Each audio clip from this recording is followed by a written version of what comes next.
Hello, everyone. I hope you are well, safe, happy during this pandemic and this time of quarantine.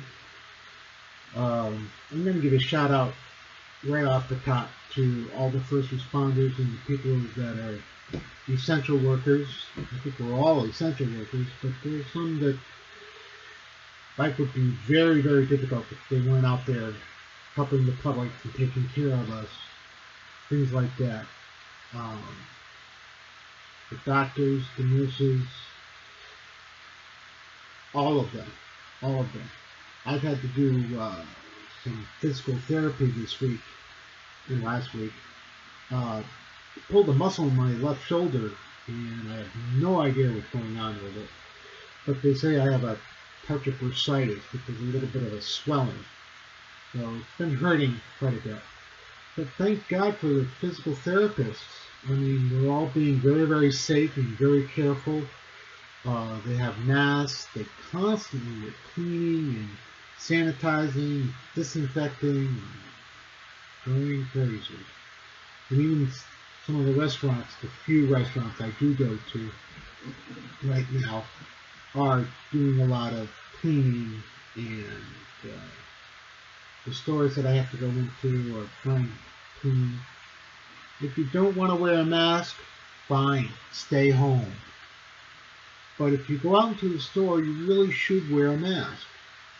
Thankfully, Connecticut is doing pretty well, and Massachusetts, even Rhode Island, we're doing pretty well. Our case numbers are going down, but that's because a lot of people around here are wearing masks like, all the time. And that's not to keep you safe, it's to keep your fellow human beings safe.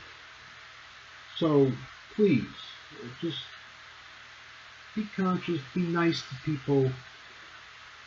You know, things take extra time nowadays. You know, it takes extra long to get stuff done because there's less of us, or they're working from home, or whatever, or they're busy as all get out. Okay, so just be nice to people. Be patient with them. You know, some people are very, very stressed out. You know, I'm just trying to be as nice as possible to anybody I meet. That's part of my nature, anyways. But I'm trying to. Maybe I'm a little over the top, but I think if they have at least one smiling customer a day, then it'll help their day go on, and they can continue doing what they're doing. Today's topic is something that I'll admit I'm still struggling with. But I really didn't know I've been trying to do this until I read a book, and this is the book. If I can get it up there correctly. Hopefully this will come over backwards, but it's Dr. Wayne Dyer's Change Your Thoughts, Change Your Life, Living the Wisdom of the Tao. Now the Tao is you probably heard it, Tao Te Ching, which is a manuscript written 2,500 years ago by Lao Tzu, who was a Chinese philosopher in ancient times. And he wrote these 80 articles, that's all. And Dr. Dyer spent a year going through these and researching and meditating on them and coming up with his perspective on them. There's many, many translations and many people's perspective on it, probably hundreds. But I've read quite a few, not all of them, but a number of them, you know, when I was younger. But I came across this one lately, and it was unexpected because I didn't change your thoughts, change your life. I didn't expect to be going over Tao Te Ching. And I found it refreshing. But he makes a statement in one of them. I didn't write down which chapter it was. I think it was 30, but I'm not 100% sure. But he makes a case, and I'm going to quote, the sentence that I got out of this. The master of unrest is still. Master stillness within. To me, those are powerful, powerful words. If you live your life emotionally, and I've talked about emotions, uh, logic, brain, if you will, the mind, and spirituality. If you live by the first two, emotionally, the heart, as people like to say, or by your brain, as some scientists and nerds like to think, those are all good, and they're part of who we are, but they're not everything. I think if we live spiritually, whatever religion you want to be, and I've said this before, I'll say it again, I think God is all about kindness and love. That's what the Tao is. Sometimes the Japanese or the Chinese will refer to the void, especially in Zenism. They refer to it as the void. Well, I don't think it's a nothingness, and I don't think they mean the void as nothing. It's just that it vibrates on such a high plane that is non-corporeal. You can't touch it, you can't grasp it, you can't see it, you can't smell it. You can only feel it, and you can only feel it through your spirit. So, I meditate almost every night. I should meditate more, I know this. But I also do some Tai Chi, which is a form of moving meditation. In wintertime, I have a harder time doing it because I don't have the space in the house to do it. But this year, I'm going to actively look for a place to do it. I don't care if I go to the mall, I'll do it in the middle of the mall. But it'd be nice to find a place to really do it. So, what that does for me is it helps me to connect spiritually to our source, our creator, God, Allah, Tao, whatever you want to call it. It helps us to connect to that. And the more we connect to that, the more still we become inside. We find that we become kinder, more optimistic. If you think more positively, then the things you think positive about will come to fruition, will come to you. In the Bible it says, ask and you shall receive. But a little piece of that is you have to believe that you're going to receive it. And it may not be in an instant. Let me adjust this. It may not be an instant. The next day, you get $1 million. No. I mean, you may still have to do your part. You may have to do your work.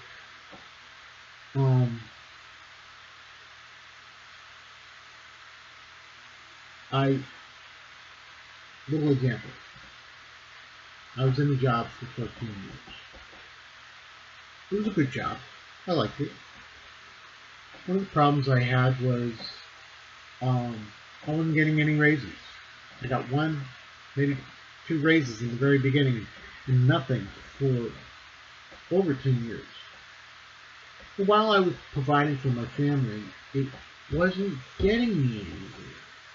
And I was thinking, I was getting older, and I was thinking, what the hell am I going to do if I can't lift all this stuff? If I get injured somehow, or, my family has a history of arthritis, what if I get nailed with it late in life? And that happens. What if I get hurt, my knee goes down, or my shoulder, my elbow, whatever, and I can't lift the stuff anymore? What am I going to do? So I thought about, gee, I could get a better job. But I was content where I was. I was happy doing what I was doing. And I've been really thinking about it, you know, counting the days down to my retirement. And all of a sudden one day my lead tech walks in and hands me a paper saying, "You're laid off for 14 years. Thank you." And I really said that to him. I said, "Thank you. Good."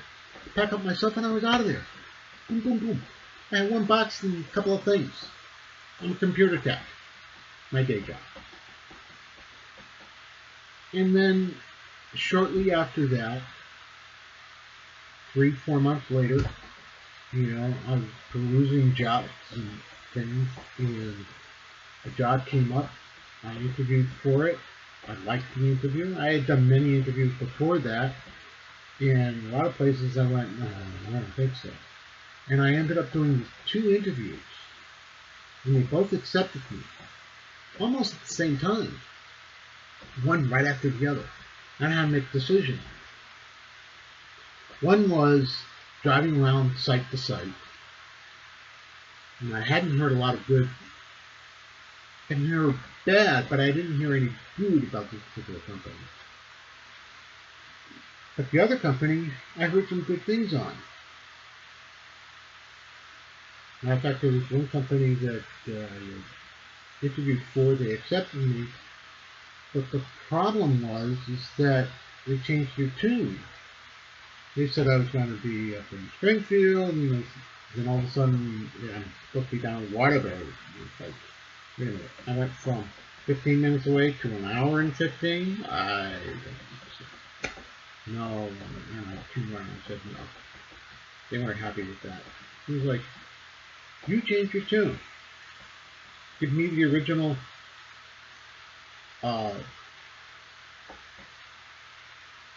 description of the job that you had said, the original site, and I'll be glad." But no, otherwise no. But that's okay. It's okay. So I had these 2 jobs, and one was for traveling around from site to site, carrying stuff. Pretty much doing what I was doing before, except I used to be on site, and now this is traveling site to site. I have to use my vehicle, my gas. Although I got, mileage, but still, it's wear and tear on my vehicle. And another one was for on site.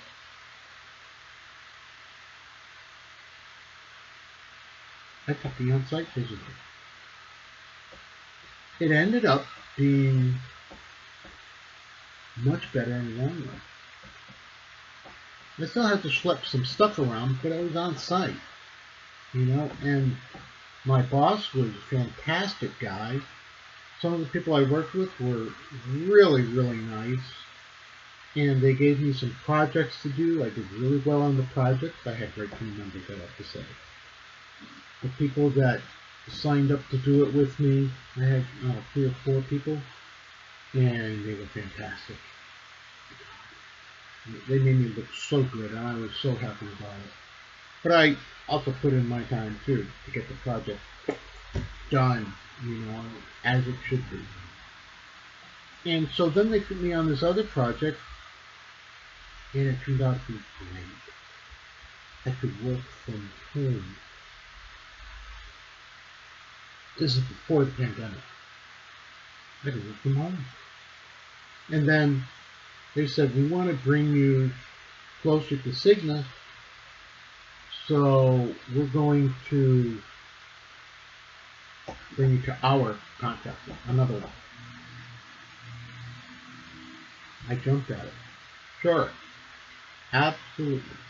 They gave me a desk in another building, closer to home, instead of 35 something minutes. It was only 20 minutes away. Much easier drive, no traffic whatsoever. I mean, tiny bit in a couple of places. That was it. BFD. And